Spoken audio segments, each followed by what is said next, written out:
nosso papo aqui, que a gente pensou. Primeiro, bom dia a todos, bem-vindos. Hoje é dia 19 de outubro, Dia Nacional da Inovação, e a gente resolveu fazer esse bate-papo aqui com vocês para contar um pouco da nossa experiência com as empresas de inovação, com vocês, o que que a gente viveu um pouco e onde a gente acha que a gente pode colaborar com essa turma que quer inovar e faz a nossa vida cada dia melhor, né?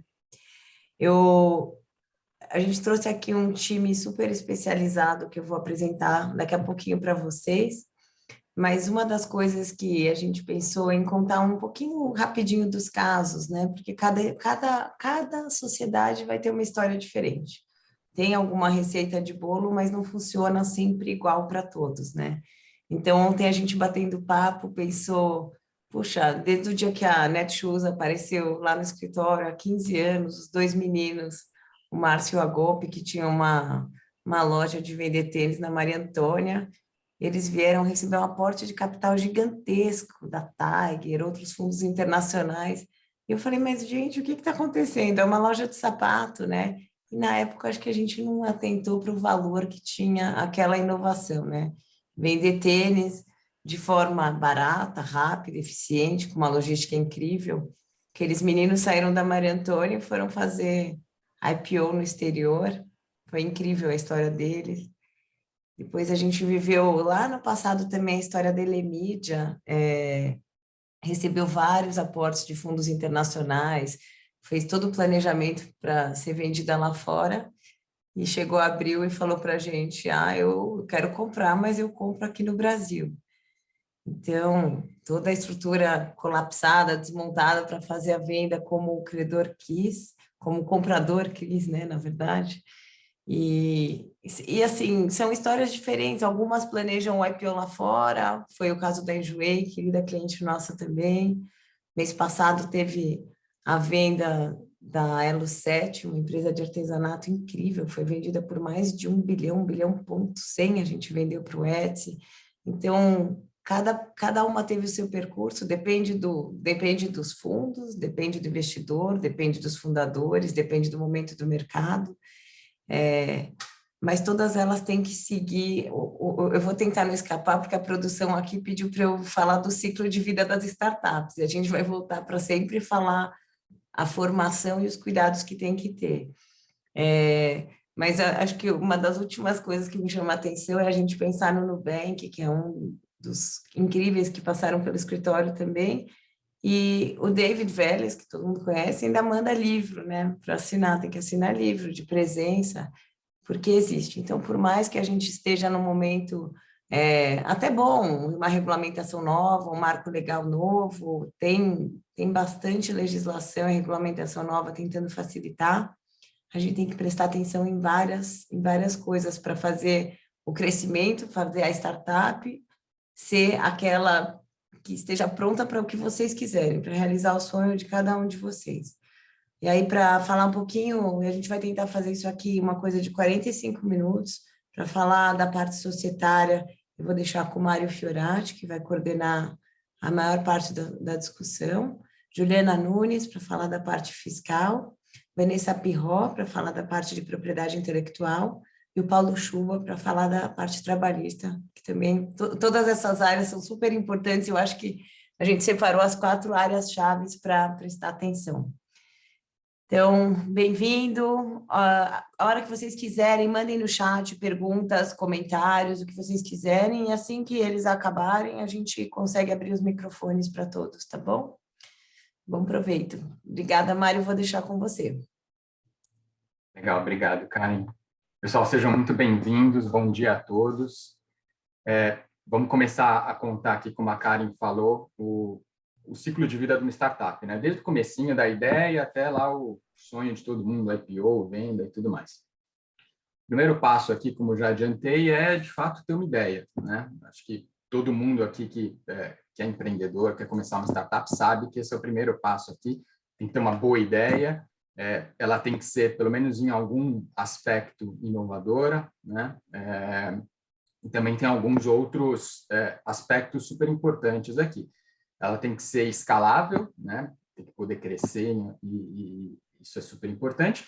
Em algum momento tem que ser rentável, né? A gente sabe que essa não é uma preocupação das startups no começo da vida, mas, como qualquer empresa, lá na frente tem que visar o lucro.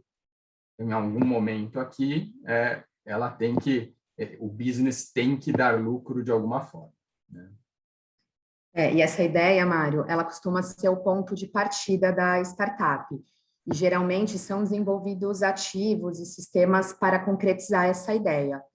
Mas tão importante quanto desenvolver e implementar sistemas e ativos é tentar proteger esses ativos, né? Porque com isso a gente consegue garantir uma exclusividade que certamente será um fator de grande influência na viabilidade e atratividade dessa startup. Legal.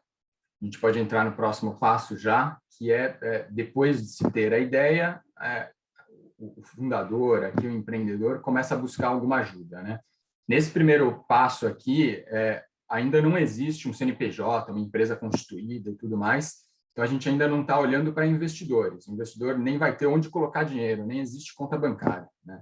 Então, aqui é mais buscar ajuda de, talvez, um desenvolvedor, se o founder não tiver esse viés, pessoas que podem contribuir aqui para toda a vida da startup. Acho que muitos empreendedores de sucesso falam que é impossível você ter uma empresa de sucesso, uma empresa que cresça no longo prazo, sem a ajuda de pessoas certas. Então, é praticamente impossível aqui o founder sozinho conseguir criar uma startup de sucesso, por isso é importante ter essa ajuda de muitas pessoas, e aqui a gente está falando de sócios mesmo. Essas pessoas vêm para ser sócio, ter uma participação da empresa e contribuir por toda a vida dela. Próxima fase aqui, de fato, já é a formalização do negócio. Então, aqui começa a parte burocrática, né? Abertura da empresa, obtenção do CNPJ, abertura de conta em banco, registro em todos os órgãos públicos. E um ponto importante aqui que muitos empreendedores não prestam atenção nessa fase é o acordo de sócios entre os founders, os sócios da startup. A gente sabe que isso aqui por muitas vezes tem um custo elevado para essa fase aqui da startup e tudo mais, mas é um ponto super importante porque evita muitas discussões ou problemas que podem aparecer no futuro. Só para dar um dos inúmeros exemplos aqui que pode acontecer, se a startup for uma empresa super inovadora, genial e tudo mais, depois de um ano ali, por exemplo, pode aparecer um comprador, o cara já quer comprar aquele negócio que vai explodir e tudo mais, e aí a gente tem metade dos sócios querem vender, outra metade não quer, e aí, o que a gente faz, né? Se já tiver um acordo de sócios que preveja essa hipótese, esse problema já está mitigado, né? A gente já tem ali a forma de tratar isso. É só um exemplo aqui do que pode acontecer e como um acordo de sócios feito o quanto antes evita potenciais problemas no futuro.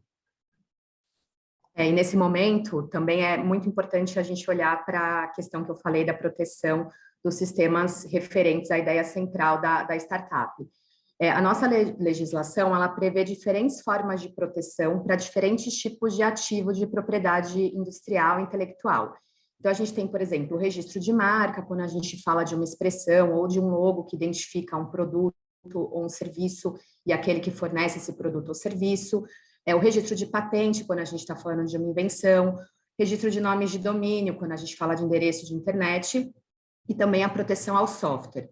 Com relação ao software, a lei ela garante uma proteção independentemente de um registro formal. Mas ainda que exista essa proteção, independentemente desse registro, vale lembrar que esse registro é importante para conferir mais segurança ao negócio e uma forma mais fácil e rápida de demonstrar a titularidade desse software em caso de uma discussão judicial ou uma tentativa de um terceiro de copiar o código-fonte daquele sistema, por exemplo. E ainda que a decisão da startup seja por não registrar o software, é super importante que se mantenha uma documentação completa sobre o desenvolvimento desses sistemas. Então, por exemplo, imagina que a startup ela contratou terceiros para desenvolver diversos ativos de propriedade intelectual. É muito, muito importante que existam contratos celebrados com esses terceiros, deixando claro de quem é a titularidade desses sistemas, deixando claro que a startup é a dona desses sistemas, é a titular e que ela tem uso exclusivo sobre toda a criação que será feita. Essa clareza, né, no sentido de deixar claro quem é o titular do sistema, vai evitar uma discussão nesse sentido e vai conferir um conforto, uma segurança para eventuais investidores. A formalização que a Vanessa falou, eu acho importante, assim, a gente passar entre nós e para os amigos, quem pergunta, né? Tem bastante gente do nosso meio aqui. É importante formalizar, o acordo de sócios que o Mário falou. Se tiver claro no começo a entrada, a saída, quem fica, quem se dedica ao tempo, porque quando começa o grupo de amigos, um dedica bastante tempo, o outro está em outro negócio, dedica menos tempo, quem vai ter participação societária maior, ou quem vai receber Prolabore, tem muita confusão no começo entre o Prolabore e os dividendos. Dividendo não tem no começo e não vai ter. Mas a pessoa que dedica mais tempo do seu dia para aquele negócio merece ganhar mais. Então, esse tipo de formalização é importante conversar para não ficar os hard feelings na saída, sabe?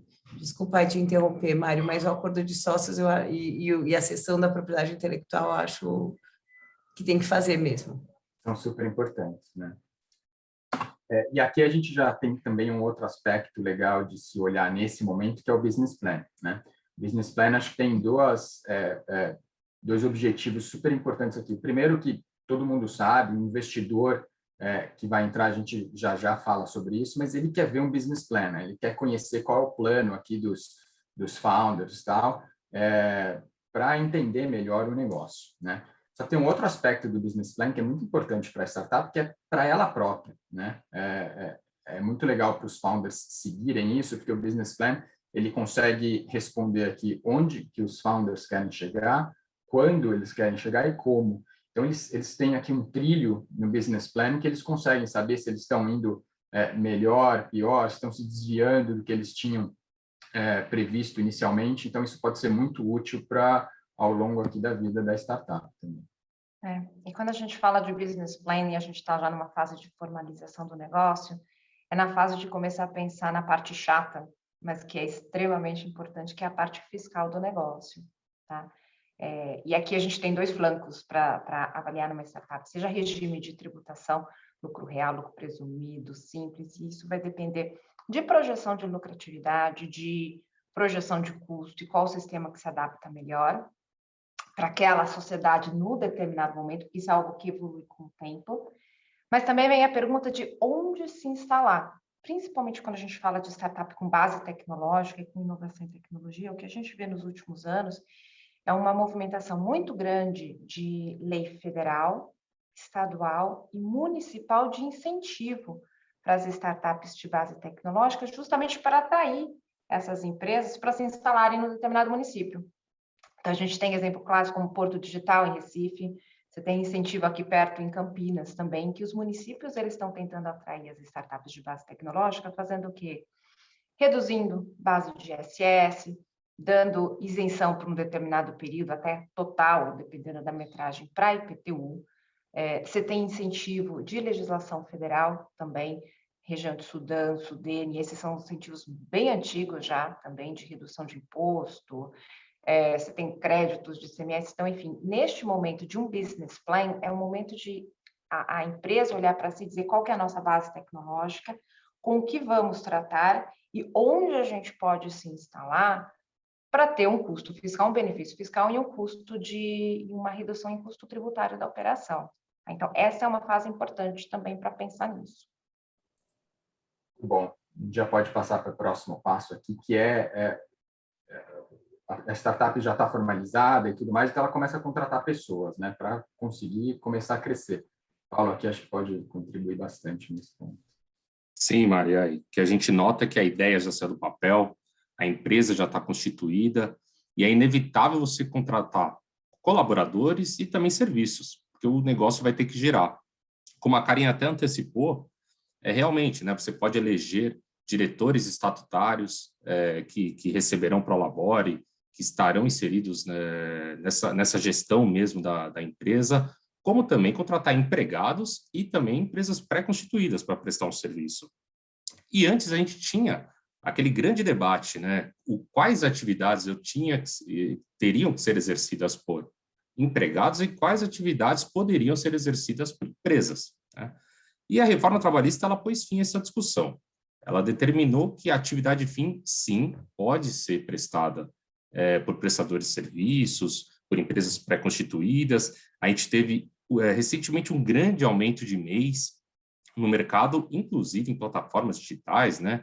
Aproveitando aqui o nosso tema. Então, sim, atividades fins podem ser, sim, realizadas por empresas pré-constituídas. E aí se pergunta-se, né? Então, eu posso contratar PJ? E a resposta não é sim, um simples sim ou não. Você tem que avaliar.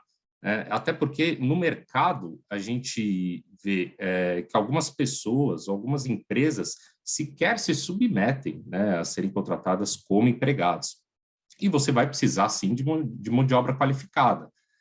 A gente pode até brincar que a geração Z até pode falar que ser CLT é cringe, né, que ninguém mais se submete a esse regime seletista, mas não é bem assim, né? Os órgãos fiscalizadores e a Justiça do Trabalho, ela ainda usa como base a CLT, cujo texto original é de 1943 e a sua base é de lá, ainda que tenham essas reformas. Então, a utilização dessa autorização da CLT de contratar, sim, PJs para exercer serviços, ela tem que ser bem estudada, bem formalizada e estruturada, de acordo com o serviço e quem você contrata. Porque, com certeza, qualquer modalidade de contratação, ela vai ser considerada para o risco da empresa. Gente, agora só intervindo aqui um pouquinho, quando a gente fala de contratação de colaboradores, e dependendo de onde a gente vai se instalar, Manaus, Campinas, enfim, Recife, é importante também que tenha colaboradores contratados lá, tá? Porque normalmente esses incentivos, eles estão super atrelados a uma contrapartida, tá? Então, a empresa, ela vai ter benefícios naquela região, mas ela tem que contribuir para o desenvolvimento daquela região. E muitas vezes essa contribuição vem via contratação de colaboradores na região, para geração de emprego, geração de potencial econômico lá também. Tem um outro ponto super importante aqui, que é uma forma de retenção e captação de talentos sem ter muitos recursos, né, Paula? Acho que o mais conhecido aqui é o Stock Option, né? Exato, Mário. No começo, realmente, você precisa muitas vezes de colaboradores, né, ou de um serviço extremamente qualificado. E as Stock Options, elas aparecem como uma forma não apenas de incentivo para esses colaboradores ou prestadores de serviços, de ter um ganho, de ter a opção da compra da ação lá para frente, considerando, claro, um preço mais favorável, né, e uma agregação de valor a esta ação, mas também a permanência, né, a retenção desses talentos ou desse serviço que você precisa para desenvolver o seu negócio. Claro, por isso mesmo que os planos eles devem ser bem estruturados, né? O plano Stock Option ele não pode ser simplesmente uma concessão, uma elegibilidade de aquisição da ação de forma gratuita, né? Ela tem que ser onerosa, então ela tem que ter um valor de participação, tem que haver também a liberdade de adesão, não pode ser uma situação imposta e também essas ações elas têm que estarem suscetíveis ao risco do mercado, as variações, oscilações, para definitivamente estabelecer uma relação mercantil entre esta pessoa ou esta empresa elegível a exercer a opção de compra. E é muito importante também analisar... Tem que ter risco, né? Tem que ter risco. Tem que ter risco. Tem que ter risco exatamente por causa disso, Karen, porque se você não tiver o risco, você pode... Isso pode ser entendido como uma remuneração, que tem efeitos até fiscais, que com certeza a Juliana vai comentar para frente, ou mesmo em encargos trabalhistas, né? Isso ser considerado uma forma de remuneração, mas na forma de stock option, né? Então, considerado um salário, né? Incorporado ao contrato de trabalho e ter reflexos em outras verbas trabalhistas.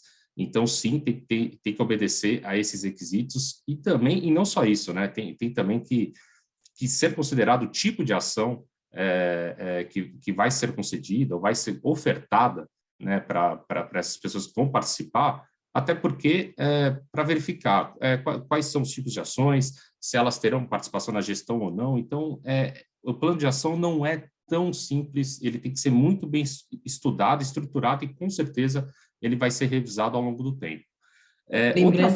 Lembrando que uma vez dada a ação, você tem um sócio, você tem mais um sócio, né? Um minoritário. Não é uma ação que você dá e depois a pessoa vai embora e você chama. Você vai conviver com essa pessoa. É um casamento, a não ser que tenha uma dissolução depois, né? Que você inclua cláusulas de venda, opção de compra, mas o mais comum é, pelo menos no exterior, é você continuar com essa pessoa pelos próximos anos. E aí entra um pouco os anjos e tudo que aí eu vou deixar o Mário falar, que é a mistura de tudo, né? Os que foram beneficiários do stock options, os que investiram como anjo, os fundos, os fundadores, ficar o pool daquelas cap tables de 50 pessoas que a gente vê.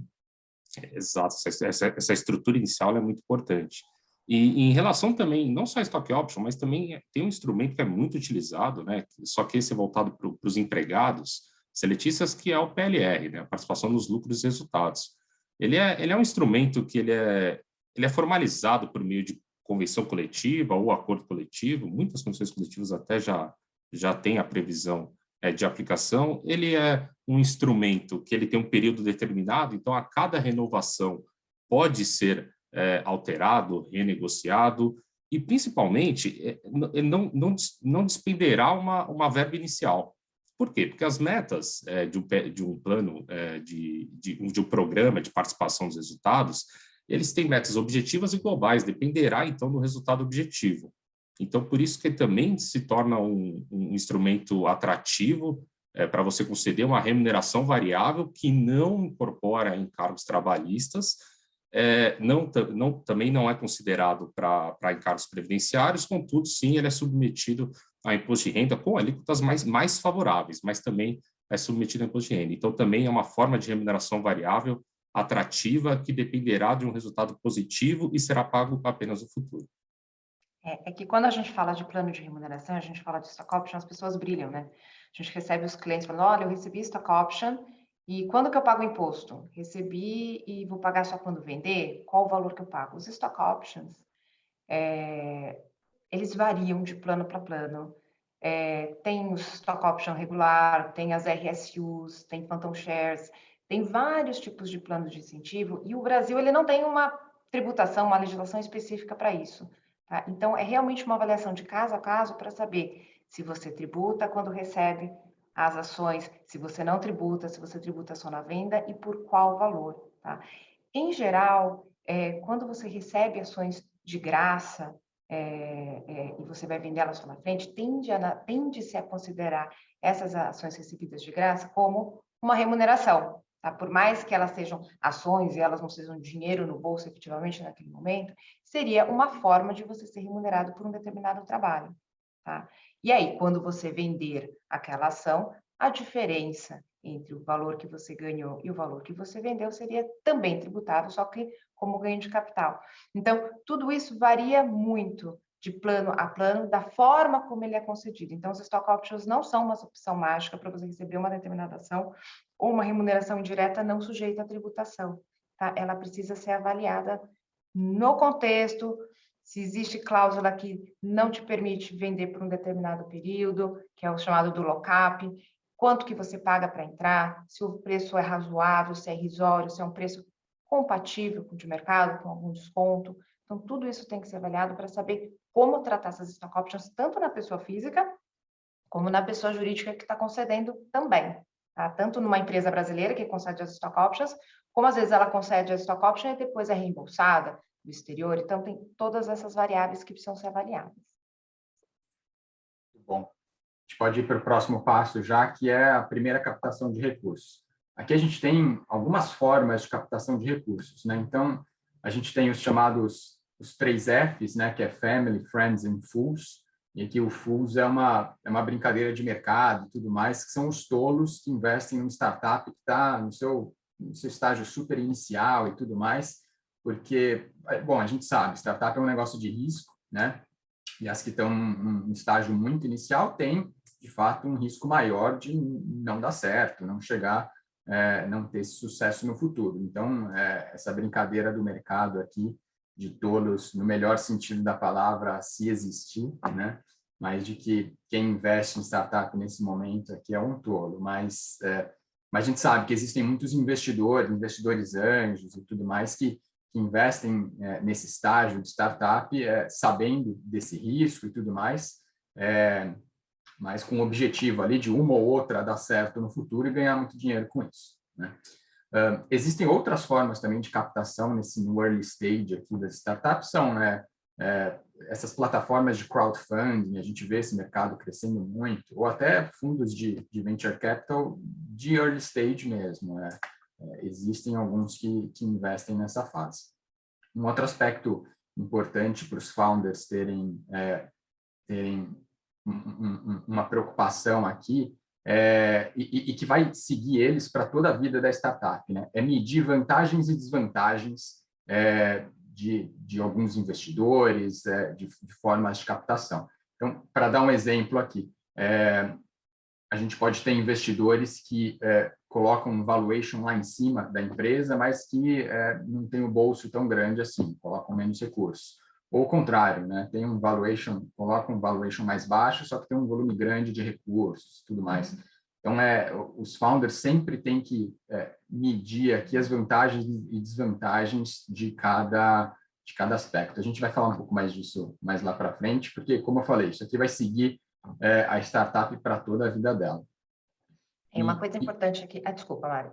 Desculpa. Não, pode seguir. Né? Só para um ponto importante aqui também é que nessa fase de captação de recursos, já que a gente está falando de inovação tecnológica, empresas que, por exemplo, têm obrigação de investimento em P&D, tá?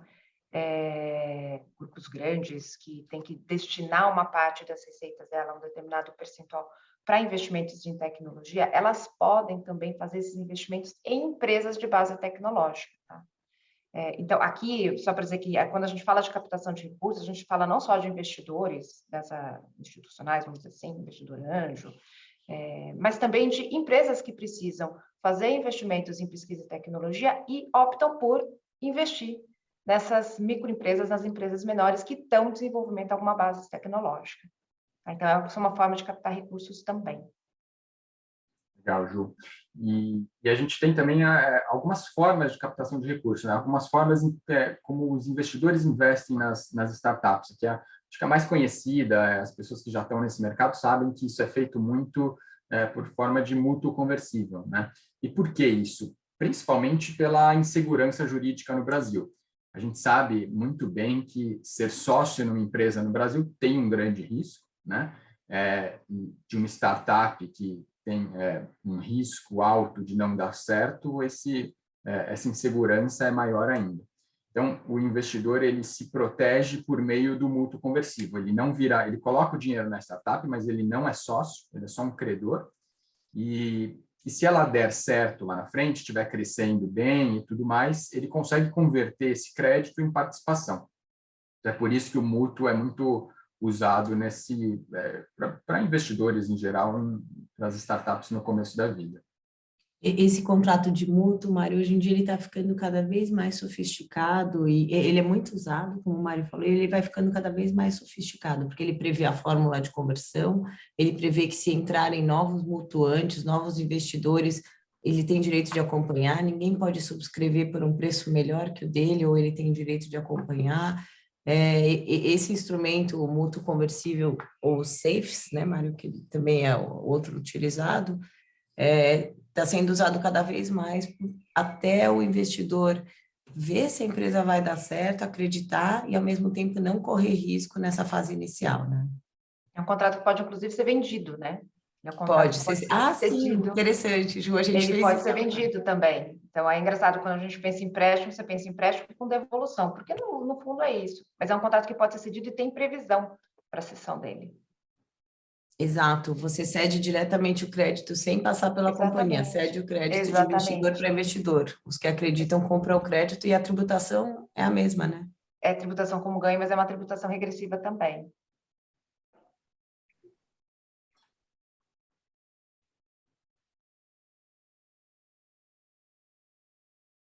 Acho que você está no mudo, Mário. Desculpa, pessoal. Quer falar um pouco aqui sobre proteção de dados, de TI aqui nessa nessa parte? Sim, eu acho que esse momento da captação, certamente, é um momento que vai ser avaliado, né, se os ativos de tecnologia e de propriedade intelectual estão protegidos ou não. Infelizmente, o que a gente vê é que a maior parte das startups, elas não considera essa proteção como uma prioridade para o negócio. Então, no ano de 2019, o NPI fez um levantamento e ele viu que das 2.478 empresas cadastradas na ABS Startup, somente 973 tinham solicitado, né, o registro de uma marca, somente 64 dessas empresas buscaram registrar o software e somente 48 providenciaram o depósito de um pedido de patente. Então, a gente percebe que a ausência de segurança, né, quanto ao uso e à proteção dos elementos de propriedade intelectual pode configurar um entrave no momento da captação de recursos. Juliana, teve uma perguntinha aqui no chat sobre a tributação do stock option. Não sei se ainda tem muita discussão sobre isso ou se é claro que a tributação ocorre se e quando os recursos forem recebidos pela pessoa física. Está no mudo. Estou vendo agora aqui a pergunta dos stock options. A stock option depende muito da natureza do stock option. Tá? Vamos supor que é um recebimento de uma ação de graça, efetivamente. Tá? Então, existe uma pessoa que é remunerada, é uma pessoa que tem vínculo com aquela sociedade e ela recebe ações de graça. Tá? A depender de como aquilo está escrito, de fato, o recebimento das ações, o valor de mercado das ações na data do recebimento seria considerado uma remuneração, tá? Sujeito à tributação como uma remuneração ordinária, tá? Tabela de 0 a 27. Mas isso depende bastante das circunstâncias do contrato, da forma de contratação e outras circunstâncias dos stock options, tá? Mas, a rigor, recebido de graça, chance grande de ser tributada logo quando você recebe.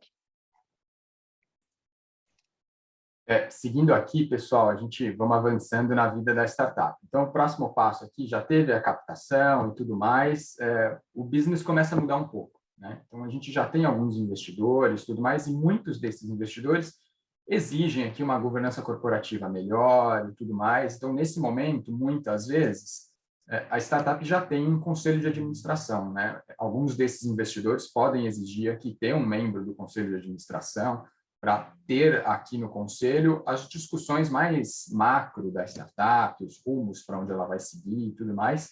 E os founders aqui, talvez nesse momento, eles precisem mudar uma chavinha na cabeça, né? Aqui eles já vão ter gente para quem reportar. Então, eles não têm mais a liberdade total que eles tinham no começo, quando a empresa era com 100% deles, né? Nesse momento aqui, eles têm gente para prestar satisfação. Então, tem que fazer reporte para essas pessoas. Muitas vezes tem que investir num sistema melhor, que consiga emitir relatórios melhores para enviar para esses investidores e tudo mais, né? Juliana, teve uma pergunta aqui sobre os investimentos em P&D, não sei se dá para Eu estava respondendo aqui pelo chat. tá bom. Eu estava respondendo pelo chat, a rigor não, tá? A empresa ela precisa ser de base tecnológica e ela precisa se enquadrar dentre as empresas, se qualificar como uma empresa de desenvolvimento de tecnologia, mas não necessariamente aquela tecnologia tem que ser revertida para a empresa que fez o investimento, tá? Ela só tem que contribuir para o desenvolvimento em geral. Vou apagar aqui a resposta, então. Obrigada. E, Ju, nesse momento aqui, acho que investimento em sistemas, contabilidade e tudo mais, acho que é um ponto importante também, né? A partir do momento que a empresa ela começa a ter uma maturidade maior, então ela sai, vamos dizer assim, de uma startup bem inicial, ela começa a se desenvolver, a gente vai dizendo que ela vai deixando de ser caseira e se profissionalizando muito mais. E nisso vem regras de compliance, que sempre tem que existir, mas auditoria mais severa, auditoria mais acirrada dentro da empresa, especialmente se ela recebe investimentos, recursos que vêm de P&D, se ela recebe investidores, se ela tem incentivo fiscal, porque ela precisa comprovar a adequação e o emprego dos recursos dela nessas bases de incentivo. Então, neste momento, auditorias são super importantes, tá? E acompanhamento. Nessa mudança também do negócio, a gente também tem a mudança em relação aos colaboradores, né?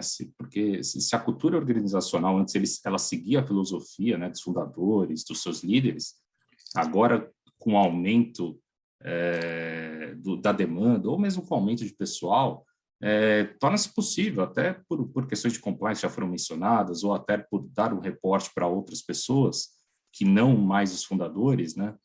Você tem também que estabelecer políticas de conduta, eventualmente revisar os contratos e as modalidades de contratação que você fez, aqueles talentos, né, para você retê-los, pensar também em cláusulas de não concorrência, não solicitação, que geralmente são estipuladas já na contratação, mas caso não seja, pode ser um momento de pensar nelas, tá?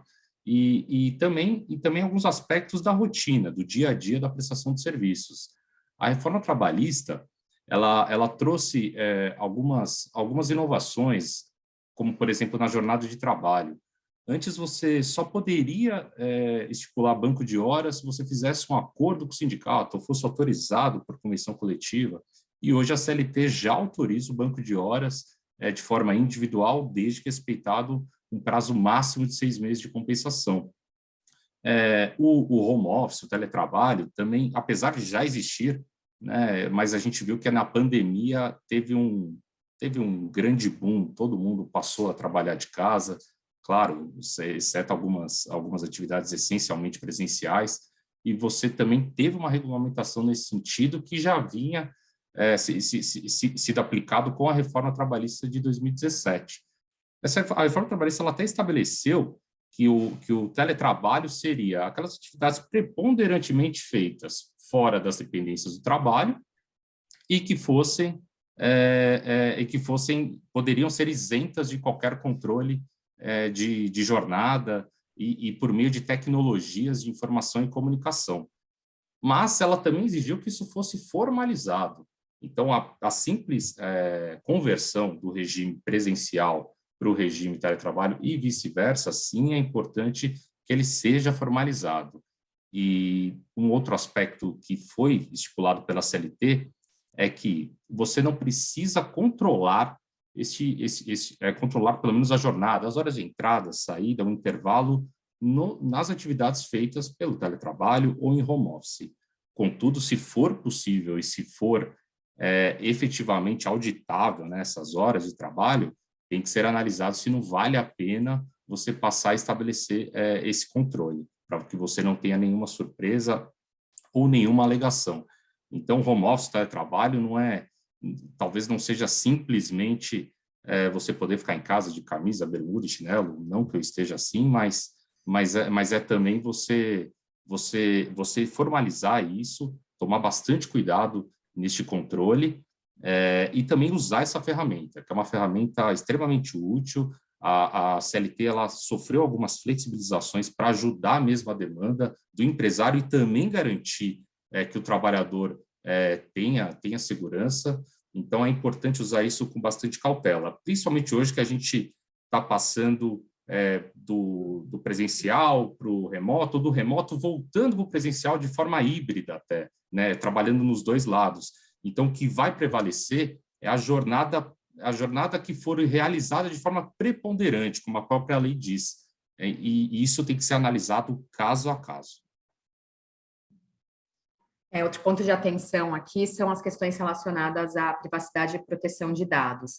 A gente tem observado uma mudança de cultura, né, que cada vez mais as pessoas estão preocupadas sobre como as suas informações são usadas, qual finalidade, se elas são compartilhadas com terceiros ou não, como elas são protegidas.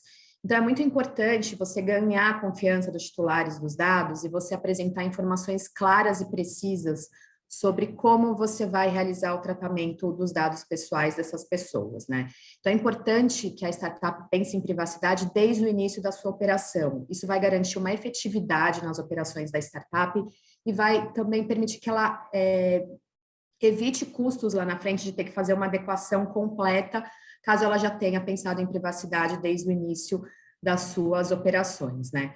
Então, a gente percebe que o respeito à privacidade é um atrativo para o público e ele também pode minimizar os riscos de incidentes de segurança, que são eventos comuns que a gente tem inúmeras notícias todos os dias. Esse pensamento, essa privacidade desde a concepção também vai garantir o uso efetivo e correto dos dados pessoais pela startup, né? E um ponto importante aqui é que a Autoridade Nacional de Proteção de Dados submeteu à consulta pública uma minuta de resolução flexibilizando parte das obrigações previstas na LGPD para as startups, como, por exemplo, a indicação do encarregado, né, do DPO. Essa ainda é uma minuta, tá? Não é a resolução final, mas é importante acompanhar esse assunto. Então, acho que diante de toda essa flexibilização, diante de todas as obrigações que as organizações têm que cumprir quando tratam dados pessoais, a principal obrigação da startup é transparência, é informar o que vai ser feito com os dados, o porquê da utilização dos dados, o porquê do tratamento dessas informações, e sempre pensar em minimização. Então, somente utilizar os dados que são efetivamente necessários para a operação da startup. O Van, aí tem aquela conversa, né, que a gente, eu sou mais velha, sempre o cliente perguntava, guarda os documentos por quanto tempo? E fala, 5 anos, era o prazo fiscal, né? Essa recomendação mudou completamente. Ela Vanessa, mudou. eu aprendi agora com a Vanessa que guarda pelo tempo necessário, aí cada um vai ter. Exatamente, você tem que pensar, eu preciso daquela informação até quando? Para que eu preciso? Uma vez alcançada essa finalidade, se você não tiver um fundamento para guardar, para manter essa informação, você pode deletá-la. Mas, por exemplo, pensando no contexto trabalhista, se existe o prazo prescricional daquele colaborador eventualmente ajuizar uma ação, eu tenho uma justificativa para guardar aquela informação pelo prazo prescricional. Mas é sempre importante a gente pensar na finalidade do uso ou se eu tenho alguma justificativa para manter esse dado pessoal, essa informação. Mas tudo pode ser digital, né? Porque às vezes a gente recebe de muito cliente falando assim, eu preciso manter um depósito com caixas cheias de documentos. Não, hoje em dia tudo digitalizado já. Exato. Não precisa mais daquele original. Não precisa, mas é importante a gente ter em mente que a Lei Geral de Proteção de Dados, ela se aplica para os dados nos meios digitais e nos meios físicos. Então, a gente também tem que pensar na segurança quando a gente for armazenar aqueles dados, mas ainda que ele esteja só no meio físico, ela também se aplica. Entendi. Vamos seguindo aqui, mais um passo. A gente continua falando um pouco sobre a captação de recursos, né? Então, nesse momento aqui, a gente tem todas as rodadas de captação, as séries A, B, C, D, E, que a gente tanto conhece aqui. Normalmente, pelo que a gente vê de mercado, as startups que chegam numa maturidade grande, elas chegam até séries E, F, ali elas já estão num estágio, conseguem fazer IPO e tudo mais, mas não existe regra nenhuma aqui, né? Uma empresa pode ser vendida antes, pode fazer IPO antes, não existe nenhuma obrigação de chegar a uma eventual rodada E ou F. E aqui o que se espera, o natural, é que startup sempre tenha um valuation cada vez maior e que receba recursos cada vez maiores também. Ela vai precisar desses recursos maiores para cada vez continuar crescendo mais, né? E aqui a gente tem também, em cada uma dessas rodadas, perfis diferentes de investidores. Então, como eu falei lá atrás, medir vantagens e desvantagens de cada aspecto. Muitas vezes aqui, um investidor ele tem mais recursos, consegue colocar mais recursos na empresa, mas ele exige uma influência maior. Ele quer lá um membro do conselho, às vezes 2, ele quer ter matérias que ele possa vetar e tudo mais. Então, de novo, aqui, os founders, os sócios precisam medir o que mais vale a pena para o rumo que eles querem tomar. Tem também um tipo de investidor aqui que é o chamado smart money, que a gente fala, né? É o dinheiro, além do recurso, é um investidor que contribui conhecimento, networking. Então, além do dinheiro, ele contribui de outras formas também. Um outro aspecto aqui super relevante é o roll-up. Muitos desses investidores, fundos de investimento, principalmente os que captam no exterior, eles exigem, têm esse pedido para a startup dela passar do Brasil para o exterior. Normalmente, essa estrutura que mais é usada no mercado é uma estrutura Cayman, Delaware, Brasil. Então, todos os sócios, os investidores, são sócios da empresa de Cayman, que detém 100% da empresa de Delaware, que detém 100% da empresa brasileira. Esse é o padrão. E por Aí a que gente vai isso? chamar a atenção aqui que essa estrutura que é super usada, ela já foi identificada pelo fisco e está sendo bastante contestada pelo aí na nossa o projeto de reforma, as autoridades fiscais. Aí eu vou deixar a Juliana me ajudar aqui. Eles já identificaram que é uma forma de investir no exterior, sem pagar impostos no Brasil, apesar da operação estar aqui. É legal, é legítimo, é tudo declarado, Banco Central. A justificativa é facilitar a captação de recursos no exterior, tem uma governança lá fora, as estruturas lá fora são sólidas, mas o fisco está tentando pegar de alguma forma isso, e pode ser que a gente tenha novidades sobre isso, né, Ju? A grande vantagem, vamos dizer assim, o target, o goal dessa estrutura, quando as pessoas fazem um roll-up, é você diferir o postergar pagamento de imposto. Dando um exemplo básico, você é dono de uma empresa e você vende essa empresa, seja num IPO, seja numa venda particular, você paga imposto sobre ganho de capital, assim como se vender sua casa, o seu carro. Se você faz essa estrutura que o Mário mencionou, que o Mário falou aqui, na verdade, você não é mais dono da empresa brasileira, você é dono de uma empresa estrangeira, que por sua vez detém uma outra empresa estrangeira, que daí detém a empresa brasileira. Quando você faz a venda lá fora, você não tem uma situação que gera pagamento de imposto aqui no Brasil. Então, o pagamento desse imposto que você teria que fazer se vendesse a participação societária diretamente, ele fica postergado, diferido, você joga ele para frente, tá? Porque quem vendeu foi uma empresa estrangeira e você só vai pagar esse imposto quando você trouxer esse dinheiro aqui para o Brasil.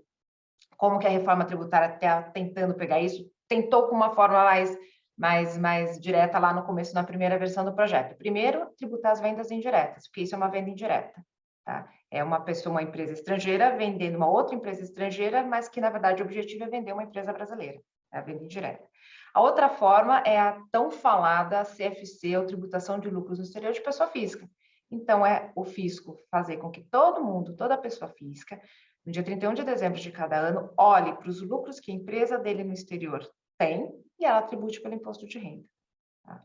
Então, essas são as formas que o fisco está tentando fazer para fechar o cerco da tributação e dessas operações, e acaba afetando essas operações. Tá? Legal. Então, agora a gente chega no onde todo mundo quer chegar aqui, a gente está chamando do Santo Graal, né? Aqui, só um parênteses, muitas empresas chegam nesse momento aqui quando são os famosos unicórnios, né? O que é unicórnio? É uma empresa, é uma startup que tem um valuation de mais de $1 bilhão. É claro que ela não precisa ser um unicórnio para conseguir fazer seu IPO, para ser vendida, mas ser um unicórnio mostra que ela tem uma maturidade, tem um valuation enorme e consegue fazer esse IPO e tudo mais de uma forma mais segura, vamos dizer assim. E um ponto importante para se ter na cabeça também é que os investidores aqui, quando eles investem numa startup e tudo mais, o objetivo deles não é receber dividendos, né? Eles querem mesmo fazer a venda, então ter esse exit aqui. E em algum momento é o que eles esperam, seja por um IPO, uma venda e tudo mais. Já entrando nesse ponto, uma das formas como a gente já tem falado desde o começo da apresentação aqui é o IPO. O IPO, acho que todo mundo aqui tem uma noção, uma oferta pública inicial, e é quando as ações da empresa são negociadas em mercado, cria-se liquidez aqui para quem quer sair dessa posição. E muitas vezes esse IPO de uma startup, ele pode ser feito tanto no Brasil quanto nos Estados Unidos, em qualquer outra bolsa, mas o que a gente mais vê é Brasil ou Estados Unidos, né? Na Nasdaq. No Brasil, a gente tem alguns exemplos aqui recentes de IPOs de sucesso, a Melius, o Enjoei, que a Karen já comentou aqui, queridinha nossa. Na Nasdaq, a gente tem também a Stone, Zenvia também. Então, assim, tem vários exemplos de empresas brasileiras que fizeram IPO na Nasdaq. E essa estrutura lá fora de Cayman facilita isso. Uma outra forma também aqui desse exit para os investidores é uma venda mesmo, né? Essa venda pode ser para um concorrente, pode ser para um player que quer entrar nesse mercado, quem quer que seja. Nesse momento, esse comprador paga pelas ações e os investidores recebem lá o recurso e tem sua saída por várias vezes o que eles investiram inicialmente. Essa venda também pode acontecer, e o que muitas vezes acontece é a chamada fusão, né, entre as empresas. Então, o investidor ele paga parte dessas ações da startup que ele está comprando com suas próprias ações. Isso faz com que o recurso que ele precisa para comprar seja muito menor, né? Normalmente, isso acontece com empresas que já são listadas, para dar essa liquidez para os investidores, como é o que eles buscam, né? Então, esses investidores recebem as ações da compradora e têm essa liquidez para poder vender no mercado e buscar o recurso que é importante para eles. Então, acho que a gente passou por todo o ciclo de vida da startup, de fato, desde a ideia até o IPO, e espero aqui que vocês tenham aproveitado. A gente fica aberto para perguntas de vocês. Se quiserem, podem mandar no chat, abrir a câmera, o microfone. Fiquem completamente à vontade aqui, pessoal.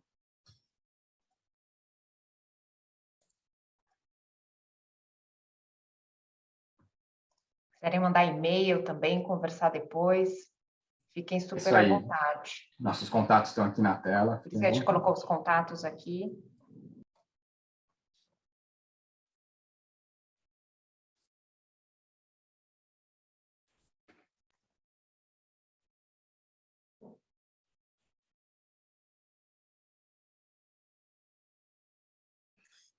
Acho que a pergunta aqui do Rodrigo, por que os IPOs foram feitos lá fora, é pela razão que o Mário falou. Por conta do roll-up, as ações eram detidas lá fora, são detidas lá fora, a governança é lá fora, então a empresa que abre o capital é a empresa de fora mesmo. Acho que também tem mais liquidez, né? Os exemplos que o Mário deu, Mário, são bons, né? Bons exemplos. O pessoal está tentando fazer a abertura aqui, mas ainda a facilidade lá fora é bem maior, né? Sem dúvida, acho que tem vários aspectos, né? O mercado lá é mais maduro, né? Se tem mais liquidez e tudo mais, então esse é um ponto super importante para as empresas que preferem ir para lá, né? Mas agora tem um ponto também. Se às vezes você tem um investidor, uma empresa brasileira fazendo a compra e ela quer, por exemplo, se aproveitar do Diageo, enfim, todas essas estruturas aqui no Brasil, muitas vezes a gente tem que desmontar toda a estrutura do exterior, fazer todo mundo voltar para o Brasil para fazer uma venda particular aqui também. Isso acontece.